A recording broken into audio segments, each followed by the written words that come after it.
Oh, man, I hate Mondays. Nah, man, it's Tuesday. Wait. What day is it? You know what day it is. Tuesday. Brewsday Tuesday. Oh, fuck yeah!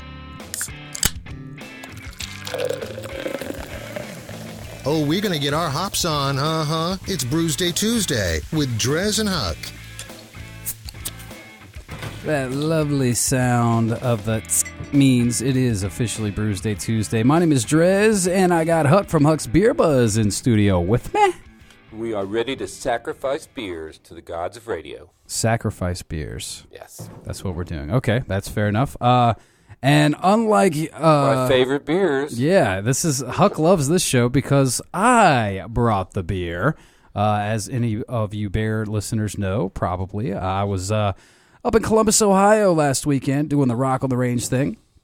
And like always, whenever Huck or I travel somewhere, we try and bring back some beer for the show. Of course, Huck travels more than I do, so generally he's the one doing that. But I like it when I can return the favor and bring some out-of-state beers our way. And this first round is all from, actually, Columbus. I popped Wolf's Ridge Brewing, which, yes, out of Columbus. This is the Howling Moon Imperial IPA, coming in at a whopping 10% ABV. I got a feeling this is going to be a good beer. What you got over there, Huck? Well, in fairness, I travel because I don't work as much as you do. But anyway, I have a Columbus Brewing Company, Brewsday, B-O-D-H-I, Brewsday? Boda? I don't know. It's got a picture of a tree. You talking about the actual, that's the name of the beer? Yeah, it's the name of the So beer. maybe that's Double, a type of tree, you think? Okay. Yeah, double IPA. I don't know, it looks like a tree with hops growing under it. But anyway, it's at 8.3, so it's definitely a strong Huck session beer. You're going to like this show, Huck, because they are all Huck session beers. And this one says 1988 on the label, that's easy for me to say, which, that's a long time. Yeah. Yeah, not a lot of breweries around in 1988. That brewery in particular, Columbus Brewing Company, I mean, obviously they got the city's namesake in there, so they were probably one of the OGs. Yeah. They were very well represented at the craft beer tents over there at Rock on the Range, and I must say, they stepped up their craft beer game this year. Yep. Last year and years past, this was my fifth year going. Years past, there was always, at least that I could find, only one craft beer place, and they only had about maybe 4 or 5 to choose from throughout the weekend. That might change a little bit, but they have their staples and stuff. The one I was drinking the most was the Stiff Arm IPA. Have you ever heard of that? From Land Grant? No. That was pretty much my go-to. It was a nice hearty I've heard of IPA. Land Grant. I like names like that. But this year, and I kept going there just for force of habit, but then I was walking, and I was like, oh, there's another craft beer spot. They got different stuff. And then I spotted this long bar, right when you come in the front to the left. And, of course, I was coming in a different entrance than the main entrance, so I didn't notice it till, probably the third day. But they had the selection, man. They had, about 10 or 12 beers, and it probably cycled through as well. But, yeah, they had the selection, and they gave us ice, too, so that was nice of them at that bar, sir. But, could you bring beer in? Carefully. I believe that is not allowed at this festival. Okay, there you go. So why do they call it Rock on the Range? That should be in Texas or somewhere. Actually, Home on the Range. That question came up. They're like, "Where's the range? Why is this Rock on the Range?" Heck? I didn't really get an answer. Where's the range? I'm not too sure. Maybe it's like a big stove over there. Yeah, but you talked about bringing in the beer. So my buddy Bill, who does this cool art, I'm sure I've given you probably a Garcia flask. I have a flask. Yeah, with my look-sake. Your pick, yeah. Well, so I hang out with him a lot, and as a vendor, he comes in the day before and brings all of his stuff in. He may or may not have a decent, steady supply of beer that he shares with. But the fact of the matter is, I mean, they got their little stuff there, but I know Bill is like me, and he just can't bring himself to even drink the Coors Lights, the Bud Lights, or whatever. By the way, $11.50 for a 16-ounce Bud Light. Oh, no, excuse me. $11 for a 16-ounce Bud Light. $11.50 for the Michelob Ultra. Or $12.50 for a 16 ounce of draft good craft beer. Who wouldn't pay the extra dollar to get that much better of a beer? Plus, you're getting twice the alcohol. Well, I mean, not twice. The highest ABV beer I saw there was like 6.5. There weren't any of these bad boys, unfortunately. No. That would have been real nice. Yeah, I mean, and those beers I think I was talking about last week were like 22 or 24 ounce pours.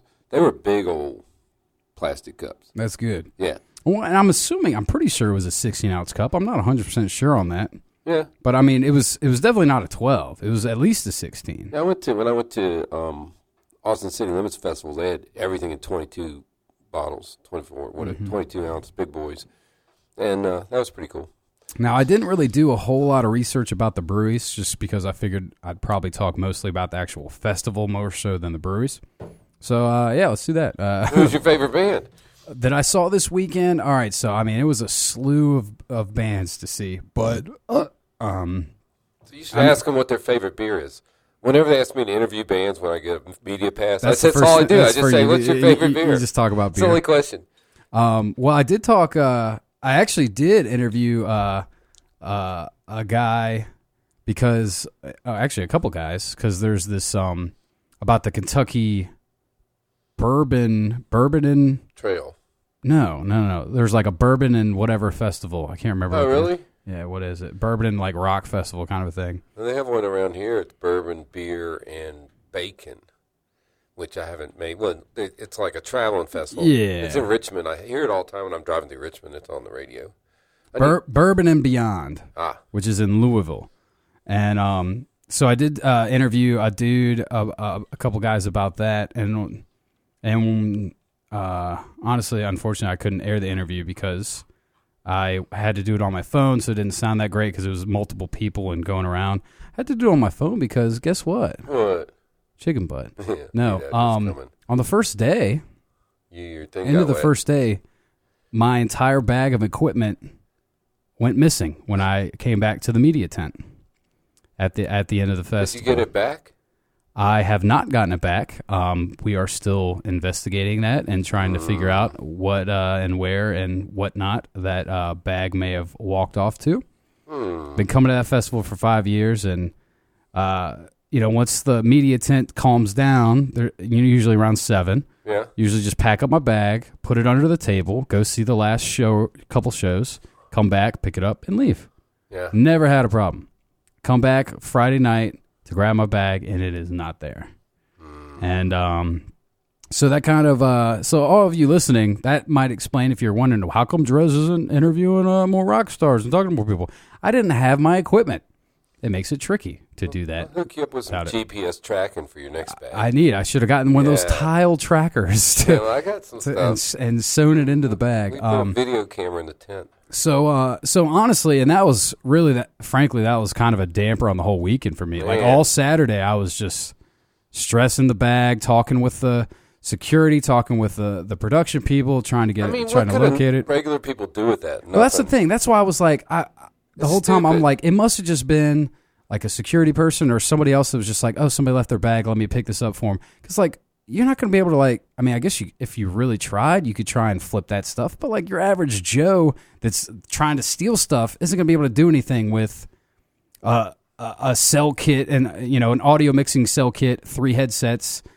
There was an iPhone in there. So that wouldn't surprise me if that, Well, you can brick that if you got the codes. Whatever. Either way, I don't want to dwell on that, even though that was a big damper on the weekend for me. Just tell everybody, let's watch your security when you're at festivals. DreZ is probably going to do a little better at it next time. I'll record a nice little PSA. PSA. Either way, we can talk more about the highlights of the festival here in a little bit, but let's talk about the highlights of these beer. How's your double IPA over there? Darn good. Is it? Beautiful look. My smeller's not working. Some flowers out today that's bugging me. Yeah, that'll happen. But this looks and tastes great. It's not bitter at all in the back end. You don't even at 8.3. You should usually feel a little heat. I'm not getting that at all. It's a solid 4.5. Yeah, it's good beer. I like it. Good. And that was what beer exactly again? It was the Bodhi. Bodhi. Bodhi. Bodhi. Bodhi. Boda? I'm gonna look it up. Okay. how to pronounce it. Yeah, no, just what it means. And that's Columbus Brewing Company, one of the OGs, of course, from that area. Now, Wolf's Ridge Brewing Company, not quite, 88 status, but started in 2013, so they got about half a decade under their belt. And when it comes to Imperials, this Howlin' Moon is a pretty solid one, man. I'm not going to lie. Like its namesake, this Imperial is a big and bright, boasting the right malt hop balance to coax out any wild side. The infusion of pungent hops into each stage of brewing yields a risening blah blah blah blah blah blah blah blah blah blah blah. It's good beer. It's There's nothing on my bottle. They're not describing anything. Well, that's fine. Wrote a whole book they don't on need yours. to. They know that people. They know it's Columbus. But all right. So Wolf's Ridge Brewing, the Howling Moon. Let me take one more sip for this Imperial, but.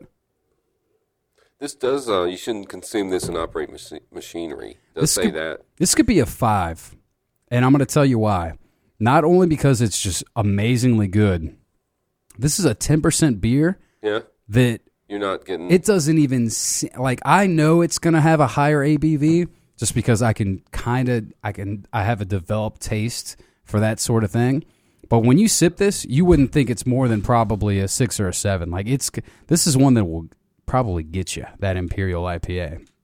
Wolf's Ridge Brewing, tip of the hat.